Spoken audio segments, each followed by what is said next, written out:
welcome back to another review. We are doing an album review today, and one that I have had for a good portion of my life. This is going to be really hard to objectively review this, and trying to do it, I mean, there's so much sentimentality here. I'm going to be trying to review all the Beatle things, but starting with the first album, Please Please Me.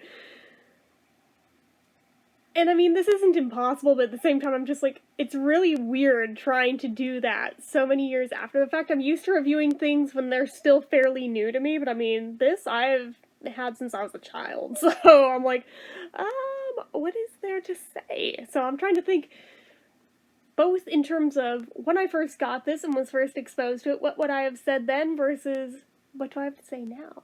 You know, things like that. But anyways, overall, I do like this album. I know a lot of people kind of shit on the early Beatle albums. I like them. I do.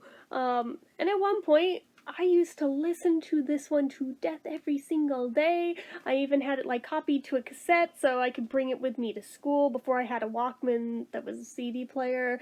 And it was one of the designated dentist albums that I would just, for whatever reason, crank whenever I went to the dentist. That Run Devil Run, don't know why, but yeah, those two, and my brain still associates them with that, but the songs on here, I'm like, for as much crap as people give it, this is not a bad album. Especially factoring in that most of this album was recorded in a day. For a debut album. Just let that sink in. Let that sink in. A day. With an album with a band that had never recorded an album before. That's pretty impressive, just right there in and of itself, straight out of the gate. Just saying. So, the first track on there is I Saw Her Standing There, which virtually everybody knows, everybody loves. High energy, just everything about it is great. I love that song. I think most people love that song. It's a lot of fun. Not a whole lot that I can really say about it other than just, I love it hardcore. The next one here is Misery, which kind of a mixed bag. I mean, if I'm in the right mood for it, I freaking adore this song. Other times I'm just like, skip. It really depends. But I love the harmonies on it and everything, and actually when I was younger, I feel like I loved it even more. I think it's weird. Like, the younger I was, the more that I gravitated towards the earlier albums, maybe because I was younger and the voices were younger and it appealed more to younger ears, and then the older I got, the more I gravitated towards the older albums. I don't know. Maybe it's just coincidental. Don't know. But anyways, Anna, Go to Him, I mean, it always makes me think of that episode of Married with Children where Al won't stop singing it, trying to remember what the hell the rest of the words are. But, I do like that song. It's a cutesy, schmaltzy song. I know, but I still like it. Just saying. And I found that, like, a lot of the John songs are in my register I sing in, so I have a lot of fun singing along with them just for that. So there's also that factor for me, which is a dumb reason, but I still love it.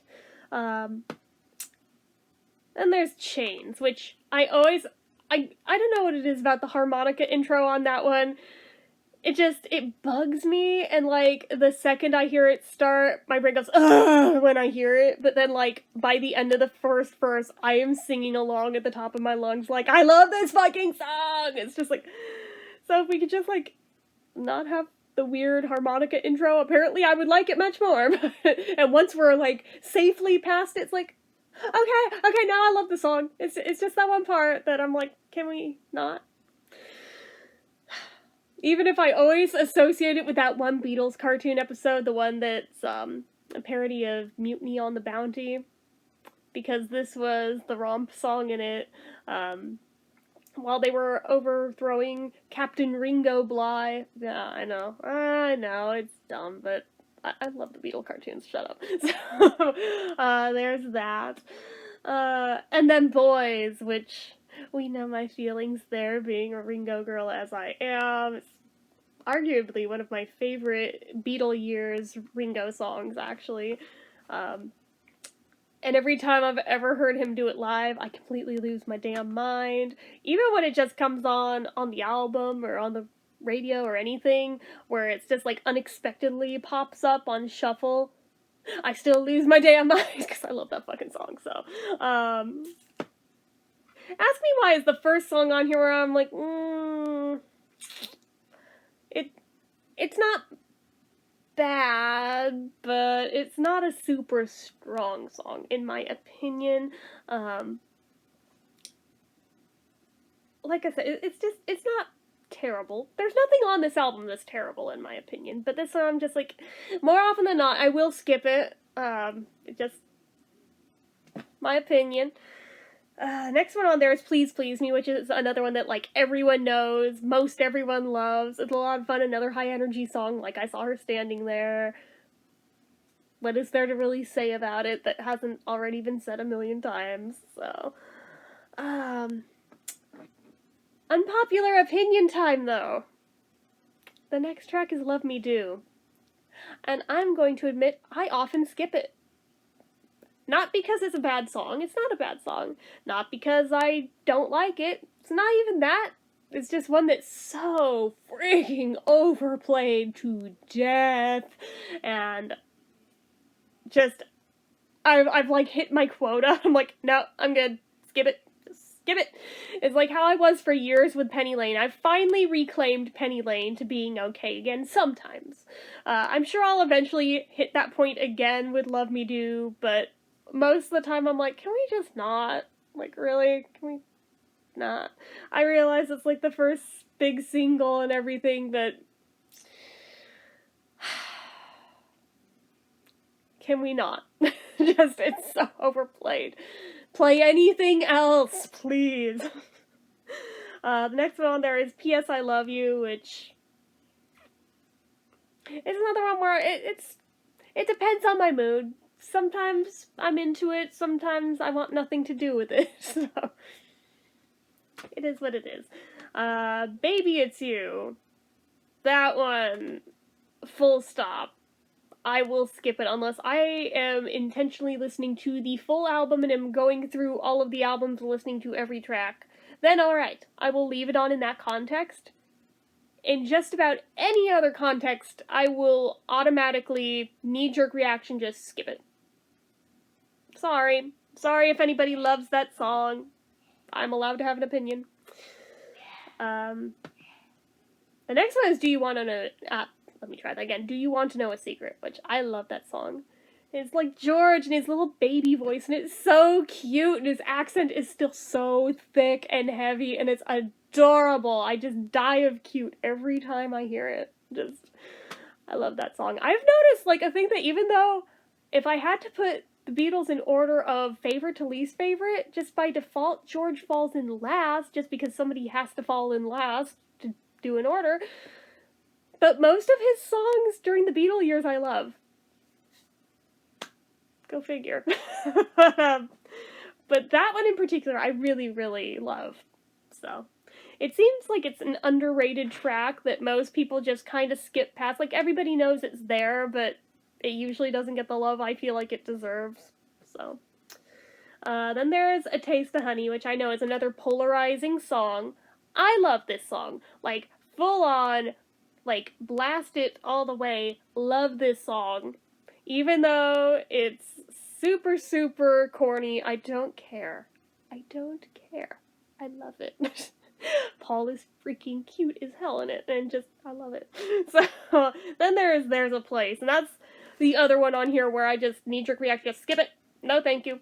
Nope. We could have left this off the album, I would have been okay. Again, it's not that the song is bad, just, my opinion, I'm like, it's not overplayed or anything either, just doesn't really click that well for me. I don't hate it, okay? There's virtually no Beatles song that I can say I hate. Full stop. Before anyone gets on my butt. But it is one where it's like, if I had to make a list of best to worst of the Beatles songs, don't ask me to do that, guys. Don't. I had a hard enough time just doing it with the albums in full. Don't ask me to do that. I would cry. But let's just say hypothetically I did. I think that one would be very, very low on the list. So, and then it ends up with Twist and Shout, which again, everyone knows, everyone loves. Again, they bookended the album with high energy songs, which I think is a really good way of doing it. It cements the album in your mind as a feel-good album. At least I think so anyway. I think it's a good way of going about it when they start and end on songs that have the same vibe to them.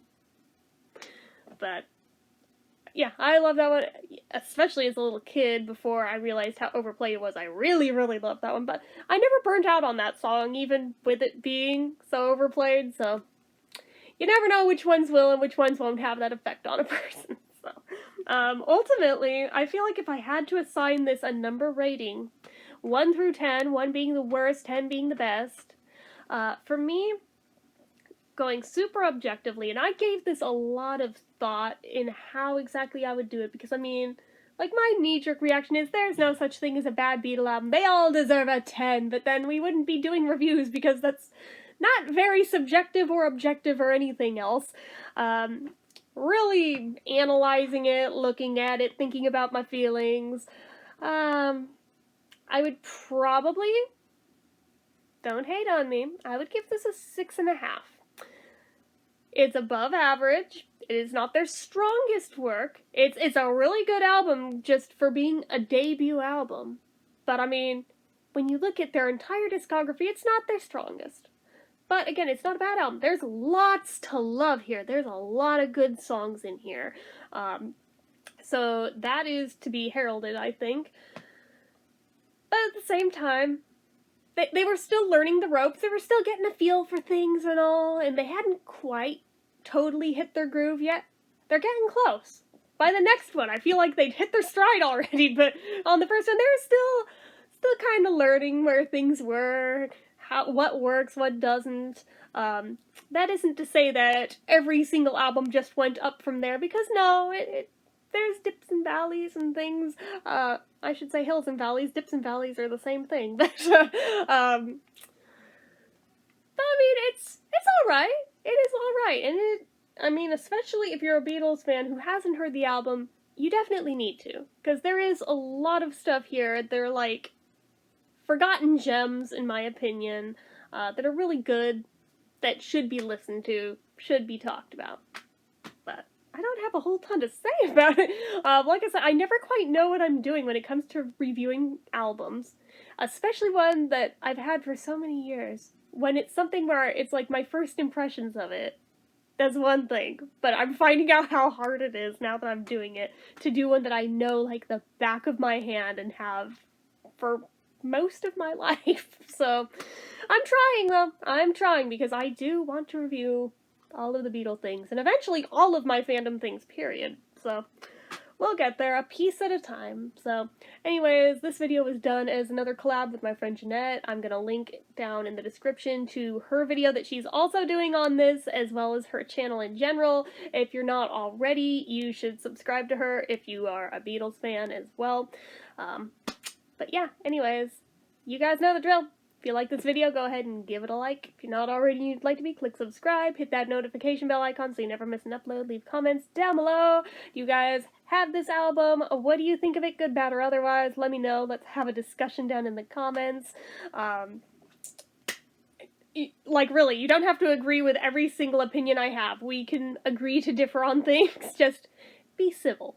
Be civil. But anyways, make sure you're following my social media accounts, my Facebook fan page, my Twitter, my Instagram, my Etsy, everything and more. It's all down below. And if you like what I do here on this channel and you'd like to help support it, the donation link, as always, is down in the description.